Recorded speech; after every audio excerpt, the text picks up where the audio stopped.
menjala ikan di danau tenang. Perahu kecil menuju seberang. Dunia boleh goyah dan hati bimbang. Kasih Kristus tetap menopang. Haleluya ya. Jadi siapa yang menopang kita? Yesus Kristus. Haleluya ya. Sudah ya, pantunnya cuma satu. Haleluya. Saya sangat senang sekali dapat berdiri di tempat ini membawakan firman Tuhan yang Tuhan sampaikan pada hari ini. Saya tidak tahu bagaimana saudara memandang Tuhan atau bagaimana sih kedekatan saudara. Saya kan tidak akan pernah menilai gitu ya. Karena penilaian kita kedekatan akan Tuhan itu hanyalah pribadi antara kita dan Tuhan. Tetapi izinkan saya di sini saya untuk bersaksi bagaimana kedekatan saya ya masih jauh lah pasti ya. Semua orang dekat sama Tuhan, amin di sini. Amin. Amin ya. Tapi izinkan saya bahwa bersaksi dalam firman-Nya. Menurut saya bahwa dalam kehidupan saya mengenal Tuhan, berjalan sama Tuhan itu momen yang menurut saya luar biasa. Kalau saat kita berada di dalam jalannya Tuhan, saat kita berada di lingkupnya Tuhan, saat kita menjadi anaknya Tuhan adalah kita tahu bahwa saat kita berjalan, kita itu tidak sendirian. Benar. Jadi saat saya selalu jalan kemanapun, saya gak pernah khawatir. Karena apa? Karena satu, saya yakin bahwa saya hidup, saya ada di tempat ini, Tuhan itu hadir. Gitu. Nah tapi gak tahu ya kalau Bapak Ibu Saudara, itu yang saya rasakan. Bagaimana Tuhan itu selalu hadir tepat waktunya. Kalau misalnya Bapak Ibu Saudara kenal sama orang gitu ya, itu saya yakin juga Tuhan sudah merencanakan segala sesuatunya. Gitu. Kayak misalnya ya Om Miming dengan Ibu Ani ya kan, saling sudah menikah. Itu pasti rencananya Tuhan. Kapan dia bertemu, kapan dia ketemu, itu udah rencananya Tuhan. Saat ini kita di tempat ini, kita mendengarkan firman Tuhan, itu juga adalah bukan sebuah kebetulan, adalah sebuah rencananya Tuhan. Amin. Siapa yang percaya seperti itu boleh angkat tangannya. Haleluya ya. Tema kita hari ini, nah diklik, oke ya. Ini dia ya. Kita baca bersama-sama 1, 2, 3. Untuk, nah, Yesus menunggu kita untuk disentuh dalam hadiratnya. Jadi di sini yang akan saya sampaikan bahwa Tuhan Yesus menunggu setiap kita yang mungkin kita letih lesu, kita yang berbeban berat, kita yang masih punya masalah, banyak masalah. Tapi kalau kita tidak datang sama Tuhan, Tuhan itu nunggu, beneran. Tuhan itu menunggu, kalau kita udah kelar ya sudah gitu. Tetapi kalau masalah kita nggak kelar-kelar, datang sama Tuhan. Tuhan itu selalu menunggu kita. Amin. Mari kita buka Alkitab kita. Di Yohanes 4 ayat yang ke-1 sampai yang ke-42 ya. Yohanes 4 pasal ayat yang ke-1 sampai yang ke-42. Di sini akan panjang sekali. Judul perikopnya apa? Nah, percakapan dengan daripada kita baca ya, mendingan kita nonton. Silahkan ya. Biar nggak lama. Karena saya kalau bahas 1 sampai 42 mah sampai jam 10 malam. Sabar Bapak Ibu Saudara ya. Bahwa di sini diceritakan tentang Yesus bercakap-cakap dengan orang Samaria. Udah? Udah? Oke. Silakan. Orang lain sangat berarti bagi mereka. Kita telah memandang hina selama berabad-abad separuh keturunan terhadap tradisi di luar kita. Sampai Isa memilih untuk melakukan perjalanan melalui Samaria. Siapa wanita ini yang dianggap hina oleh mereka semua? Wanita ini seorang Samaria, apa itu tidak cukup? Ayolah, kami harus membeli makanan dan kami tidak mau membiarkan guru menunggu.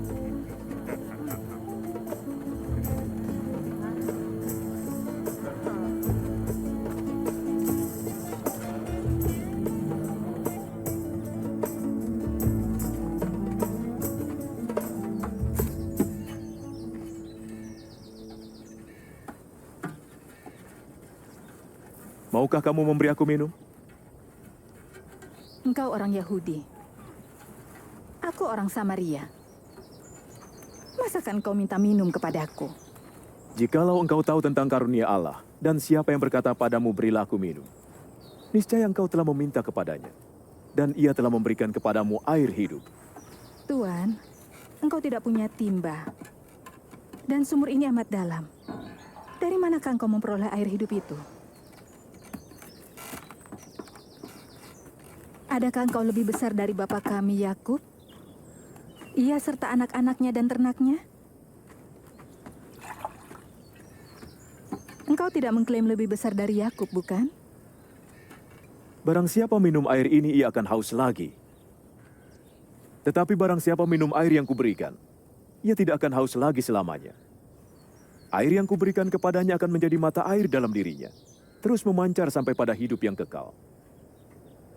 Tuan, berikanlah aku air itu, supaya aku tidak haus lagi, dan tidak usah datang lagi ke sini untuk menimba air. Pergi dan panggil suamimu, dan kembalilah. Aku tidak memiliki suami. Tepat katamu bahwa engkau tidak punya suami. Sebab engkau sudah mempunyai 5 suami, dan yang ada sekarang ini bukanlah suamimu. Dalam hal ini engkau berkata benar. Ternyata engkau seorang nabi. Nenek moyang kami menyembah Allah di atas gunung ini. Tapi kamu mengatakan Yerusalemlah tempat orang menyembah Allah. Percayalah padaku, saatnya akan tiba bahwa kamu akan menyembah Bapa bukan di gunung ini dan bukan juga di Yerusalem. Kamu menyembah apa yang tidak kamu kenal. Tapi waktunya akan datang, dan sudah tiba sekarang, bahwa penyembah-penyembah benar akan menyembah Bapa dalam ruh dan kebenaran. Sebab Bapa menghendaki penyembah-penyembah demikian. Allah itu ruh, dan barang siapa menyembah Dia harus menyembahnya dalam ruh dan kebenaran. Lihat wanita itu. Apa yang mereka percakapkan? Apakah dia mengenalnya? Saya tahu Al-Masih akan datang. Dan dia akan mengatakan segala sesuatu yang dia perbuat. Akulah Dia.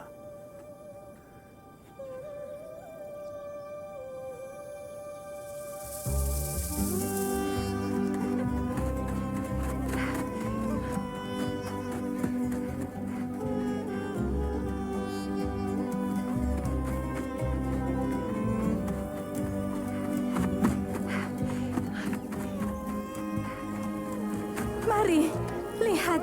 Ada seseorang yang mengatakan segala sesuatu yang kuperbuat. Ayo. Apakah dia Al-Masih? Al-Masih? Al-Masih?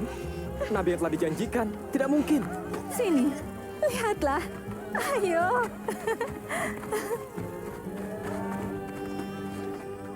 Guru, adakah makanan untuk dimakan? Padaku ada makanan yang tidak kamu ketahui. Adakah seseorang yang membawa makanannya? Makananku ialah melakukan kehendak Dia yang mengutus aku dan menyelesaikan pekerjaan yang dipercayakan padaku. Pandanglah ladang-ladang yang sudah menguning dan matang untuk dituai.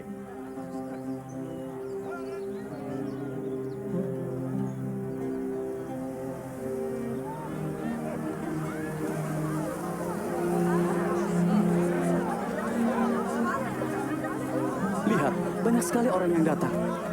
Inikah kabar baik untuk orang-orang Samaria juga?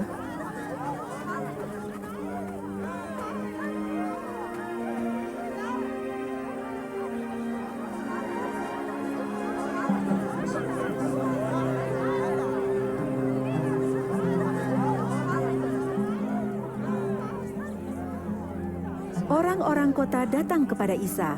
Mereka meminta kepadanya supaya tinggal dan mengajar mereka. Kami tinggal 2 hari lamanya, dan banyak orang Samaria yang percaya padanya. Sudah mengerti Bapak Ibu Saudara? Kok pada diam? Masih mau nonton? Tidur nih kayaknya nih. Coba tepuk tangannya dulu. Nah, gitu. Di sini diceritakan tentang seorang Samaria, ya, seorang Samaria. Jadi Samaria itu adalah bagian juga dari Israel. Nah, tetapi kenapa sih dikatakan Samaria? Nanti kita akan pelajari masing-masing. Nah, next ya, slide-nya. Nah, di mana Yesus menunggu kita untuk disentuh dalam hadiratnya? Pertanyaannya adalah, di mana Yesus menunggu kita untuk disentuh dalam hadiratnya? Poin yang pertama adalah, kita baca bersama-sama ya, dari yang ini terus yang ke sini. 1, 2, 3. Di mana? Di sumur kehidupan. Di sini dikatakan sumur, saya berpikir, kenapa ya? Kenapa di sumur? Kenapa Tuhan menunggu seorang wanita ini di sumur? Kenapa kok? Terus saya berpikir, apakah sumur ini sesuatu hal yang spesial di mata Tuhan? Ternyata jawabannya adalah iya. Kenapa dijawab iya? Kita baca di ayat yang kelima dulu, next ya. Dikatakan seperti ini, di ayat yang kelima. Maka sampailah ia di sebuah kota di Samaria yang bernama Sikhar, dekat tanah yang diberikan Yakub dahulu kepada anaknya siapa? Yusuf. Sampai di sini dulu Bapak Ibu Saudara. Diberikan Yakub kepada anaknya yang siapa? Yusuf. Siapa Yusuf? Yusuf adalah anak yang dibuang oleh saudara-saudaranya. Benar atau enggak? Benar atau enggak? Sama seperti orang Samaria dibuang oleh bangsa Yehuda sendiri. Karena apa? Dia kawin campur. Sehingga dibilang apa? Mereka itu adalah seorang yang najis. Jadi pria aja najis, tapi kalau wanita super dibilang lebih najis lagi. Karena mereka memiliki keturunan dengan non-Yahudi. Seperti itu. Nah, sampai di sini mengerti bahwa kenapa sumur itu berada di tempat situ. Yusuf itu tadinya dibuang, benar gak? Habis itu jadi apa dia? Jadi budak, ya kan? Habis itu apa lagi? Di penjara. Sampai pada akhirnya dia menjadi pemimpin. Benar gak? Di sini saya tersentuh. Ternyata oh iya, pada saat seorang wanita Samaria ditemui oleh Tuhan Yesus itu bukanlah sebuah kebetulan, tetapi direncanakan sama Tuhan. Nah, di ayat yang ke-6 dikatakan di sini, di situ terdapat sumur Yakub. Yesus sangat letih oleh perjalanannya, karena itu ia duduk di pinggir sumur itu hari kira-kira pukul berapa? Sekarang gini Bapak Ibu Saudara, yang saya jelaskan adalah seorang bangsa dari Yehuda tidak akan pernah mau dia jalan atau berkeliling di kota Samaria. Kita harus tahu konteksnya itu dulu Bapak Ibu Saudara. Orang sana tidak mau, karena apa dibilang? Kotanya najis, kotanya tidak terpilih, kotanya begitu terpuruk Bapak Ibu Saudara. Tetapi di sini adalah ternyata orang yang paling terpuruk, orang yang paling tercaci maki, itu adalah orang yang dipilih Tuhan. Bukan orang yang mengenal Alkitab, tetapi apa? Enggak seperti itu. Tetapi orang yang jatuh. Orang yang tadi apa? Dia punya berapa suami? 5. Sama satu lagi 6 ya kan. Coba, saya mau bingung itu ya kan. Kurang puas apa dia ya. Lalu di sini dikatakan ini, Bapak Ibu Saudara. Pernah gak sih kita, tadi saya berpikir bahwa Tuhan, kenapa sih Tuhan nunggu dia di sumur? Kenapa sih harus di sumur? Kenapa harus di sumur gitu? Ternyata di sini kita akan belajar Bapak Ibu Saudara, belajar namanya juga belajar ya. Jadi kita akan memutar otak gitu ya, belajar namanya juga belajar. Next ya dulu ya. Nah, cara Allah memperkenalkan dirinya lebih dulu lewat tokoh atau peristiwa. Jadi di sini yang akan kita pelajari adalah penggenapan janji atau disebut sebagai tipologi kristologi ya.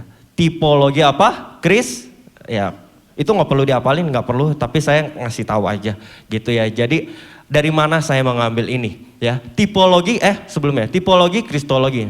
Nah, kita baca dulu ya. 1, 2, 3. Apa sih tipologi kristologi itu? 1, 2, 3.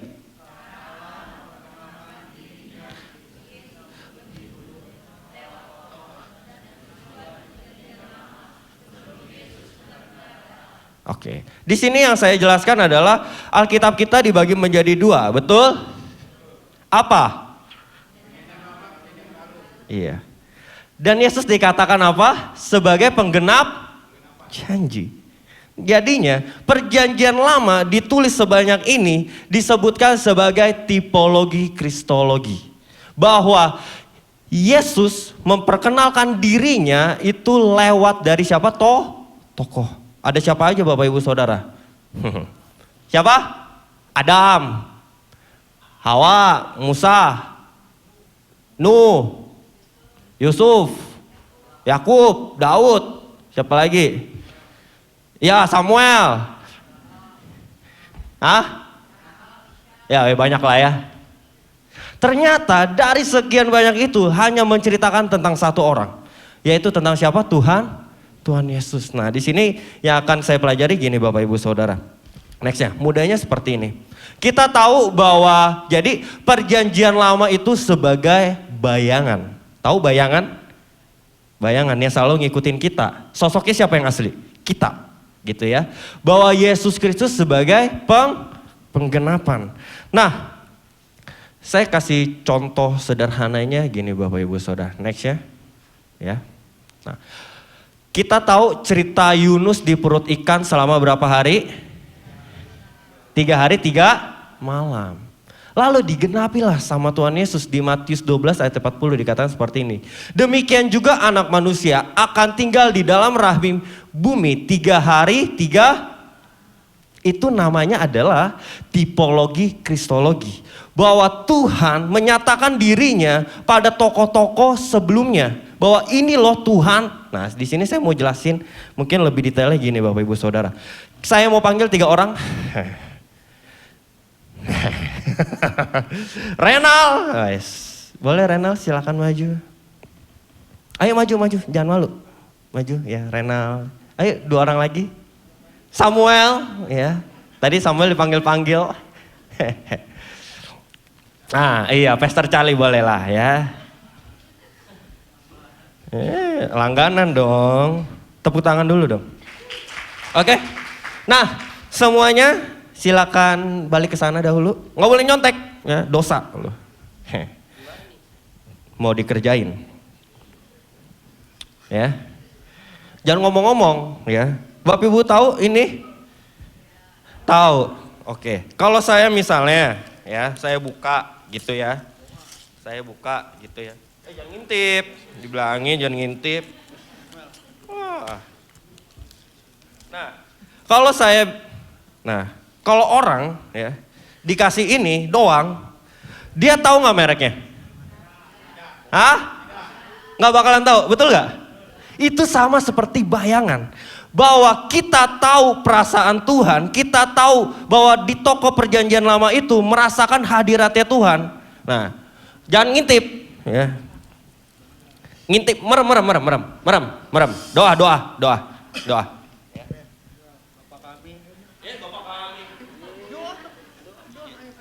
Tutup mata, ya. Nah, kalau misalnya jangan ngomong ya. Terus bisa Dibilangin jangan ngomong. Padahal amat sih. dalam setiap keadaan apapun. Jangan doa. Emang gue mau racunin? Aku percaya Ayo merem. Ya. nanti engkau Merem, selalu ya. serta dalam setiap kehidupan kami. Oke. Udah merem? Udah? Oke ya. Ya. Merem ya, merem. Ih, dibilangin merem susah banget sih.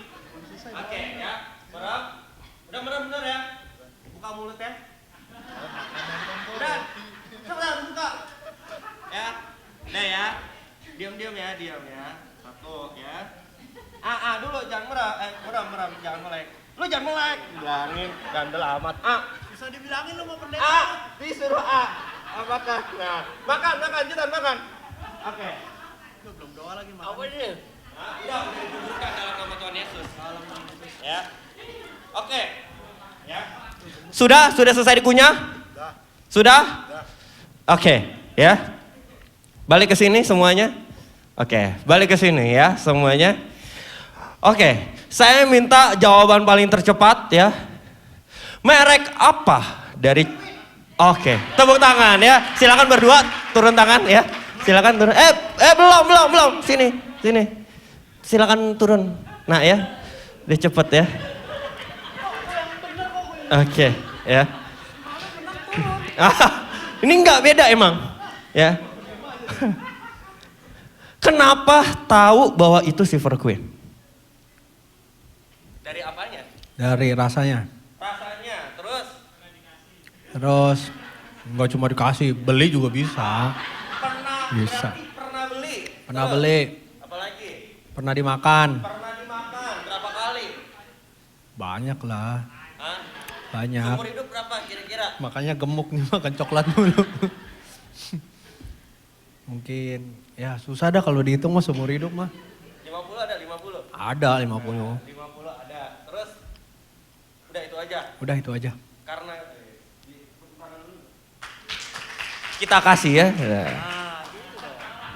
Ini sama ini nih sisaannya. Nih. Nggak usah lah ini. Saya buat khotbah. Ya udah.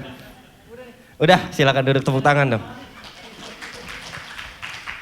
Sekarang gini Bapak Ibu Saudara. Kalau kita sering makan Silver Queen, kita tahu saat disuapin, dia tahu langsung jawab, Silver Queen, ya kan? Karena pernah sama. Kalau Bapak Ibu Saudara nggak pernah baca Alkitab, pernah merasakan Tuhan nggak? Nggak pernah. Kalau engkau jauh daripada Tuhan, tidak pernah mendekat sama Tuhan, bisa rasakan nggak? Makanya tadi saya bilang bahwa orang ya dari perjanjian lama itu sama seperti bungkusan ini. Dia tahu Allah, dia tahu rasanya, dia tahu pertolongannya, dia tahu dekat sama Tuhan, memberikan diri kepada Tuhan, dia tahu. Gitu. Tapi dia belum tentu tahu bahwa itu adalah Silver Queen. Dia tahu ini coklat, betul gak? Semua orang kalau makan ini saya yakin bahwa tahu ini adalah coklat, tahu gitu. Tapi apakah semua orang tahu bahwa rasanya Silver Queen? Tidak. Sama. Saat kita dekat sama Tuhan, kita harus cari tahu. Oh iya ya, kalau kita dekat sama Tuhan, kita tahu siapa sih yang nolong kita, tahu. Kalau kita dekat sama Tuhan, kita tahu. Yaitu Tuhan Yesus. Dia tahu. Jadi orang Samaria ini dia kenal bahwa dia tahu, makanya tadi dibilang kok dia bisa percaya aja, kan gak mungkin lah seorang bodoh itu, gak mungkin. Bisa langsung percaya orang berombong-rombong begitu, apakah sebodoh itu? Enggak. Mereka tahu hadirat Tuhan walaupun mereka dibuang sama orang Samaria. Jadi yang mereka pegang adalah kitab Kejadian, Keluaran, Bilangan, Ulangan. Udah itu doang. Yang mereka pegang cuma itu doang. Tapi orang bangsa dari Yahudi sendiri, mereka megang sampai Meleaki. Perbedaannya adalah kenapa Tuhan memilih orang Samaria?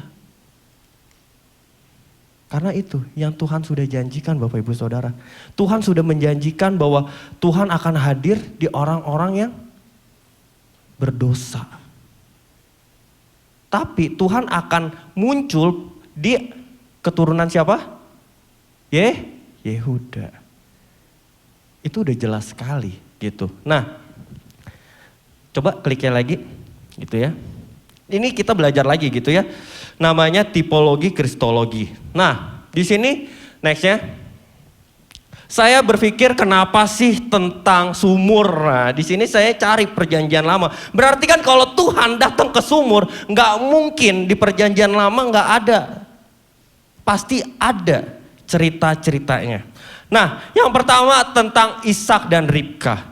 Bahwa kita tahu Abraham ya sebagai bapak. Di sini bentuknya itu sama Bapak Ibu Saudara. Bahwa Abraham mau mencarikan anaknya, ya, mencarikan anaknya istri, ya kan?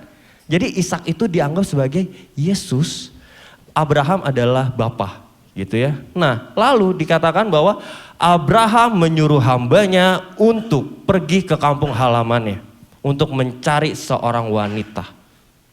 Di mana ketemunya? Sumur. Jadi Bapak Ibu Saudara, kalau nyari jodoh di mana?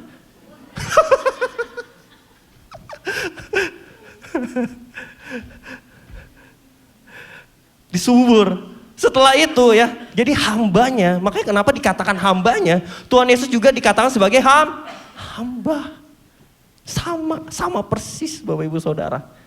Nah, masih nggak percaya? Saya kasih nextnya lagi ya. Next. Yakub dan Rahel. Dia ketemunya di mana? Di sumur. Coba, ketemunya di sumur. Jadi pada waktu itu Yakub pergi gitu ya, dia udah pergi, lalu ketemulah sumur, di atasnya ada batu. Disingkirkan lah. Jadi ada di situ ada Rahel, dia nggak bisa ngambil karena ketutupan batu. Akhirnya Yakub menolong Rahel ini. Setelah dia menolong, ini dia Bapak Ibu Saudara, Rahel memberikan minum. Sama. Jadi yang tadi bahwa si perempuan dari siapa? Dari Ribkah itu juga memberikan air kepada hambanya. Nah, nextnya yang tadi, yang masih yang ini, bahwa Rahel setelah dia ditolong sama Yakub, dia memberikan air kepada siapa? Yakub. Kemungkinan gak sih? Aneh gak sih? Semua yang Tuhan rencanakan, percaya bahwa Tuhan sudah menaruh Bapak Ibu Saudara itu sesuai dengan kehendaknya. Amin. Amin. Tepuk tangan dulu dong. Masih belum percaya? Masih ada Bapak Ibu Saudara. Nextnya ya. Musa dan Zipora. Nah, di sini bahwa Musa menolong 7 perempuan. Nah, 7 perempuan. Jadi di sini ya, bahwa kitab kan tadi ya, Kejadian, Keluaran, Bilangan. Siapa yang nulis? Siapa? Musa, awas aja nggak tahu ya. Yang menulis Musa. Jadi Musa ini ternyata mirip semirip-miripnya seperti yang dikatakan firman Tuhan. Mirip dengan Tuhan Yesus. Nanti saya jelasin kenapa sih semirip-mirip itu gitu. Nah yang tadi Musa dan Zipora, dia menolong 7 perempuan. Jadi ada gembala-gembala, kamu gak boleh ngambil air di sini gitu. Nah Musa langsung membereskan mereka supaya wanita-wanita ini bisa untuk meminum air dari sumur tersebut. Nah, setelah itu jadi yang memberikan minum bukan perempuan lagi. Bahwa dari Musa memberikan minum kepada perempuan tersebut Bapak Ibu Saudara. Jadi kambing-kambing, domba-domba yang di situ diberikan minum sama Musa. Jadi bukan Musa yang diberikan minum. Sama kan sama Tuhan Yesus ya. Tuhan Yesus minta tapi diminum gak tadi? Hah? Cuma dilihat kali. Ayo. Hah? Dilihat.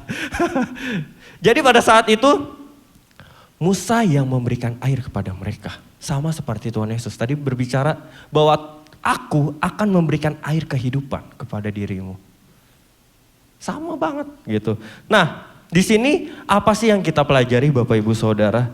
Bahwa Yesus itu menunggu setiap kita, bahwa setiap kita itu sebagai pengantinnya Tuhan.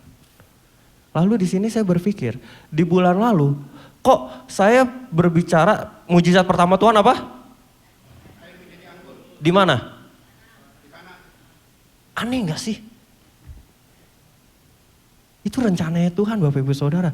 Bahwa Tuhan mau menjelaskan ngebold gitu, benar-benar ngebold. Kalau Tuhan bisa pakai font yang gede, mau gede banget kali. Tuhan itu mau kasih tahu setiap kita bahwa kita mau diperkawinkan sama Tuhan. Itu udah jelas. Air menjadi apa? Bahwa hidup kita yang tadinya air, yang biasa aja, dirubah menjadi anggur. Berharga nggak?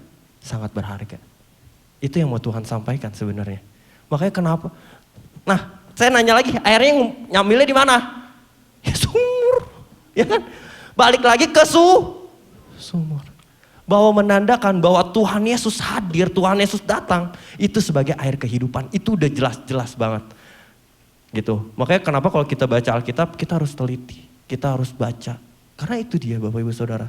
Tuhan itu nyambung bener-bener gak pernah talinya yang terputus, enggak. Tuhan itu begitu luar biasa. Yang nulis beda-beda, tapi tetap satu. Wis, Tuhan keren ya. Tepuk tangan dulu dong. Oke. Poin yang kedua, next ya.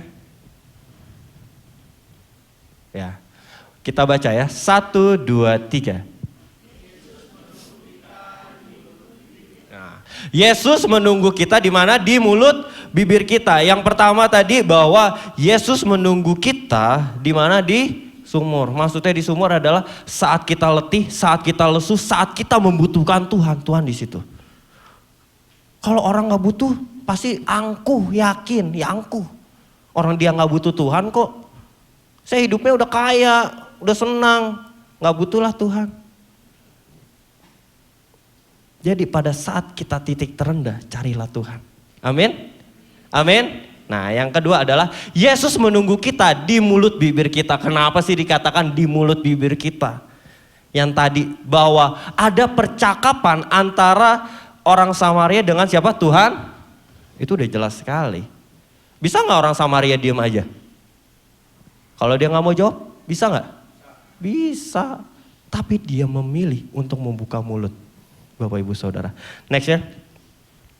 Kita lihat di ayat yang ke-15. Nah, dikatakan seperti ini. Saya akan bahas satu persatu ya. Di ayat 15 dikatakan seperti ini. Kata perempuan itu kepadanya, Tuhan, berikanlah aku air itu supaya aku tidak haus dan tidak usah datang lagi ke sini untuk menimbah air. Lalu Yesus jawab ya, Yesus jawab. Kata Yesus kepadanya, pergilah panggillah suamimu dan datanglah ke sini. Aneh nggak? Perempuannya nanya apa? Tuhan Yesus jawabnya apa? Perempuannya nanya apa? Bilang, Tuhan berikanlah aku air itu supaya aku tidak dan tidak usah datang lagi ke. Lalu Yesus jawab apa? Kenapa sih? Saya nanya pasti. Kenapa sih? Kok Tuhan misalnya 1 ditambah 1 berapa? 4. Kan aneh. Ternyata enggak Bapak Ibu sendiri. Bahwa Tuhan menjawab 1 tambah 1 itu 2 beneran. Kenapa sih? Saya jelaskan di sini Bapak Ibu Saudara. Bahwa orang Samaria ini tadi punya berapa? 5. Lalu punya selingkuhannya berapa? 1. Dia adalah orang, kan tadi dia datang ke sumur jam berapa? Nah, orang kalau nimbah harusnya jam berapa? Pagi sama sore. Ternyata dia tidak mau ketemu dengan orang lain. Dia malu. Dia bawa dirinya, aku gak pantas. Udahlah aku cuma jadi caci makian mereka kalau pagi-pagi. Udahlah aku datangnya siang-siang. Jadi gosip. Nah, jadi kenapa? Kan dibilang gini ya, tidak usah datang lagi ke sini. Jadi dia sebenarnya nggak mau datang lagi ke sumur ini karena apa? Dicaci maki orang. Ternyata kalau ketemu orang, wah ini orang berzina ini, wah ini punya 5 suami. Diomongin sama orang. Makanya Tuhan Yesus jawab apa? Kata Yesus kepadanya, pergilah panggillah suamimu datang ke. Kalau dia pergi lagi ke suami yang pertama, kalau dia benar-benar taat, apakah dia akan dikucilkan? Enggak. Bapak Ibu Saudara. Intinya itu. Jadi Tuhan Yesus menjawab hal yang sama. Supaya orang itu tidak dikucilkan, ya lu baliklah sama suami lu. Ngomongnya gitu. Jadi kenapa Tuhan menjawab itu udah jelas ya. Jadi di sini bisa tidur Bapak Ibu Saudara ya abis ini. Jadi nggak pernah berpikir, kok kenapa ya Tuhan Yesus kok jawab ini? Enggak. Biar saya yang mikir ya. Tapi seperti itu Bapak Ibu Saudara. Bahwa Tuhan Yesus menjawab dengan apa yang kita butuhkan. Kalau kita berdoa sama Tuhan, apa yang kita butuhkan doa sama Tuhan. Pasti Tuhan jawab, yakin saya. Nah di ayat yang ke-17 dikatakan ini seperti ini. Kata perempuan itu, aku tidak mempunyai suami. Kata Yesus kepadanya, tepat katamu bahwa engkau tidak mempunyai apa? Suami. Wanita ini berusaha untuk menghindar, tapi kasih Tuhan itu tetap. Dia tahu, ini gak bisa. Apakah kalau Tuhan bilang, udah pinggir-pinggir, bisa gak? Bisa. Oh kamu najis, bisa gak? Najis. Bisa. Tapi Tuhan tidak memilih itu. Bahwa Tuhan memilih untuk menunggu seseorang yang najis seperti itu Bapak Ibu Saudara. Lalu dikatakan seperti ini di ayat yang ke-18. Sebab engkau sudah mempunyai 5 suami dan yang ada sekarang padamu bukanlah suamimu. Dalam hal ini engkau berkata benar. Lalu dikata ayat yang 19 dikatakan seperti ini. Kata perempuan itu kepadanya, Tuhan nyatakan sekarang padaku bahwa engkau seorang nabi. Dia di sini jelas bahwa perempuan ini minta apa yang diperlukan, Tuhan sudah genapi, Tuhan sudah berikan. Kalau kamu mau biar orang gak ngomongin kamu pergi ke suamimu. Itu aja udah jelas banget. Lalu Tuhan bongkar lagi. Pokoknya kalau orang ya gak bisa lah nyimpen sesuatu hal sama Tuhan Yesus. Gak bisa. Mau sekecil apapun, Tuhan Yesus tahu. Beneran tahu. Lebih baik jujur sama Tuhan. Kan gak malu jujur sama Tuhan.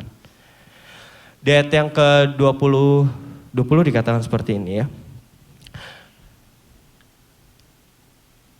Nenek moyang kami menyembah di atas gunung ini, tetapi kamu katakan bahwa Yerusalem tempat orang menyembah. Gini Bapak Ibu Saudara, dulu saya kalau doa sama Tuhan, saya kadang mikir gitu ya, Tuhan, jadi kan saya tuh kalau doa, saya tuh dulu demen banget lah sama kebijaksanaan, sama hikmah tuh demen, beneran demen gitu ya. Doa tuh demen banget tentang itu. Tuhan kasih nggak? Kasih. Kebijaksanaan, Tuhan kasih Bapak Ibu Saudara. Banyak masalah, banyak problema, Tuhan kasih nggak? Kasih, supaya otak saya berkembang. Tapi kalau orang yang gak dekat sama Tuhan, dia bilang apa? Kok Tuhan begini? Padahal doanya sudah dijawab. Lalu misalnya kita minta, Tuhan saya minta hikmat Tuhan. Didatengin tuh orang-orang yang kesusahan. Saya juga gitu, didatengin tuh tim-tim yang punya problema. Dijawab gak sama Tuhan? Jawab. Lalu akhirnya saya mengerti bagaimana mulut saya untuk berbicara kepada Tuhan. Bagaimana mulut saya untuk meminta sama Tuhan yang benar. Minta sama Tuhan yang benar. Lalu saya akhirnya masih berdoa enggak? Tentang bijaksana? Enggak. Capek. Saya bilang, Tuhan kok di tempat kerja jadinya ribut mulu, capek. Kok saya minta hikmat? Capek, ya kan? Oh ternyata saya bilang gini, Tuhan lancarkanlah segala sesuatunya. Nah itu baru tepat. Jadi kalau minta sama Tuhan yang tepat. Ya, kita harus tahu apa yang kita minta Bapak Ibu Saudara. Kalau kita minta hikmat, Tuhan kasih kok, beneran. Tuhan kasih. Kalau saya kan jadi udah banyak kalau misalnya orang punya problema ini saya tahu. Kalau orang datang saya udah tahu caranya gimana, tahu gitu. Tetapi proses itu apakah engkau mau atau enggak? Sesimpel itu Bapak Ibu Saudara. Cukup atau enggak? Nah, lalu dikatakan di ayat yang 21 dikatakan ini. Kata Yesus kepadanya, percayalah kepadaku, hai perempuan, saatnya aku tiba bahwa kamu akan menyembah Bapa bukan di gunung ini dan bukan juga di Yerusalem. Kamu menyembah apa yang tidak kamu kenal, kami menyembah apa yang kami kenal. Sebab keselamatan datang dari orang yang apa? Dari orang Yahudi. Tetapi saatnya akan datang dan sudah tiba sekarang bahwa penyembahan-penyembahan benar akan menyembah Bapa dalam roh dan kebenaran. Jadi Bapak Ibu Saudara, kalau lihat di sini, sebenarnya orang Samaria ini, si perempuan ini, kenal gak sama Taurat? Kenal gak sama kitabnya? Kenal. Kenal apa? Kenal banget. Tuhan Yesus sendiri mengakui, dibilang seperti ini ya. Dibilang seperti ini. Kamu menyembah apa yang tidak kamu kenal, yang tadi ya. Dia bisa jadi perempuan itu bisa merasakan Tuhan, tapi dia gak tahu siapa itu Tuhan. Dia bisa merasakan hadiratnya Tuhan, tapi dia gak tahu siapa Tuhan. Dia bisa meminta sama Tuhan, tapi dia gak tahu dia mintanya sama siapa. Tuhan itu menceritakan seperti itu Bapak Ibu Saudara. Tapi dia mengenal, jadi katakan seperti ini. Kamu menyembah apa yang tidak kamu kenal, kami menyembah apa yang kami kenal.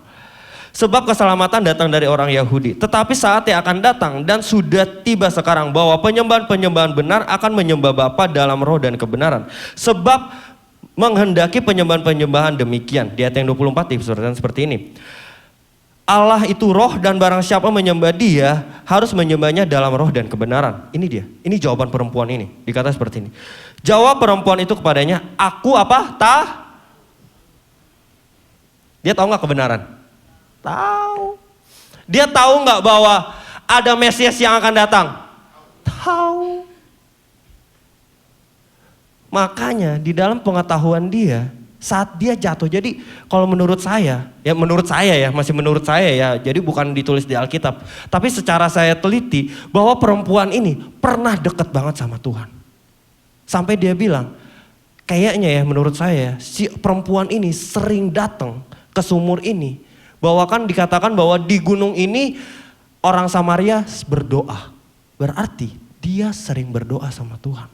Awalnya itu.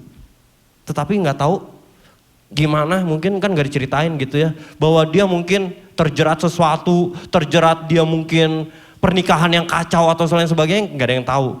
Tetapi yang saya yakini adalah perempuan ini deket banget sama Tuhan. Jangan sampai Bapak Ibu Saudara, kedekatan kita sama Tuhan akhirnya kita jauh sama Tuhan. Tapi saya yakin sih ditarik lagi sama Tuhan. Yakin saya. Jadi kalau orang yang pernah deket sama Tuhan, deket ya, bilang deket tuh berarti benar-benar intim sama Tuhan. Kalau dia jauh sama Tuhan, pasti Tuhan tarik lagi Bapak Ibu Saudara. Tuhan itu nunggu, yakin saya. Bahwa Tuhan menunggu hal yang tepat, kalau kita udah jauh sama Tuhan, kita deket sama Tuhan. Amin. Amin. Amin. Amin ya.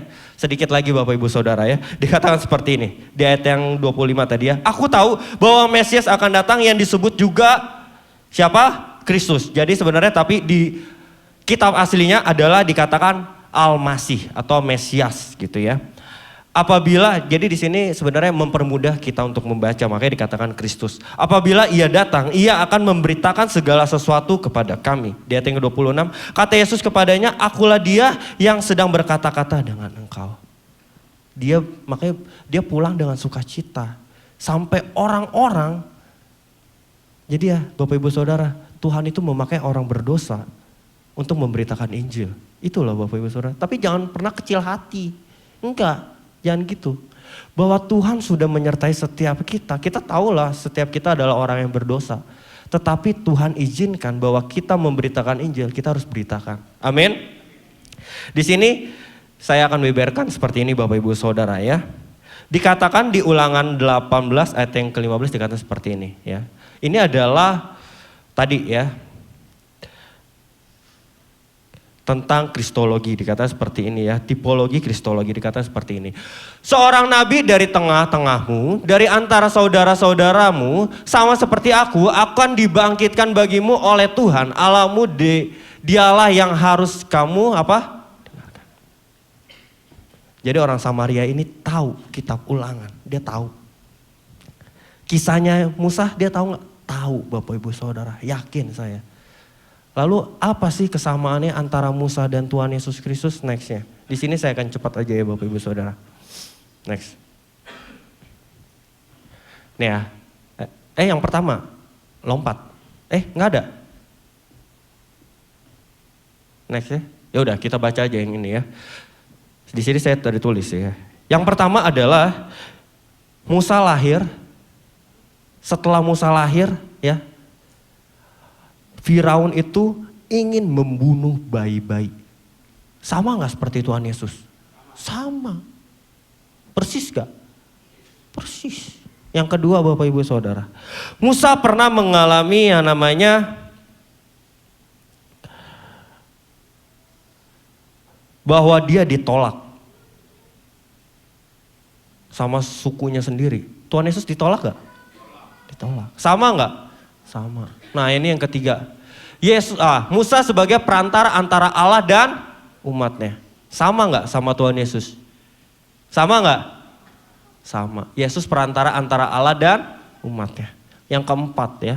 Musa dipakai Allah untuk membebaskan Israel dari perbudakan Mesir. Apa yang disamakan sama Tuhan Yesus Kristus?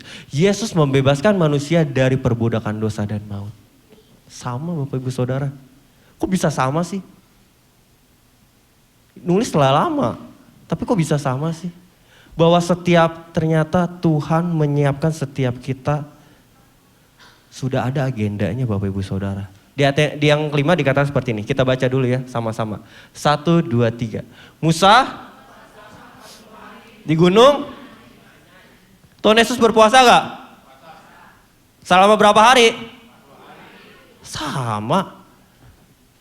Jadi sebenarnya Bapak Ibu Saudara jangan pernah bingung kalau baca perjanjian lama. Sama aja.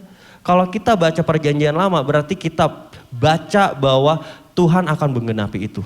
Sesimpel itu Bapak Ibu Saudara. Nih terakhir ya. Yang keenam ya. Kita baca 1, 2, 3. Memberi mana dan di padang. Nah, sama gak sama Tuhan Yesus? Sama. Yesus memberikan makan 5.000 orang dari mana? 5 roti dan mujizat yang sama Bapak Ibu Saudara. Tuhan sama-sama memberikan makan. Amin.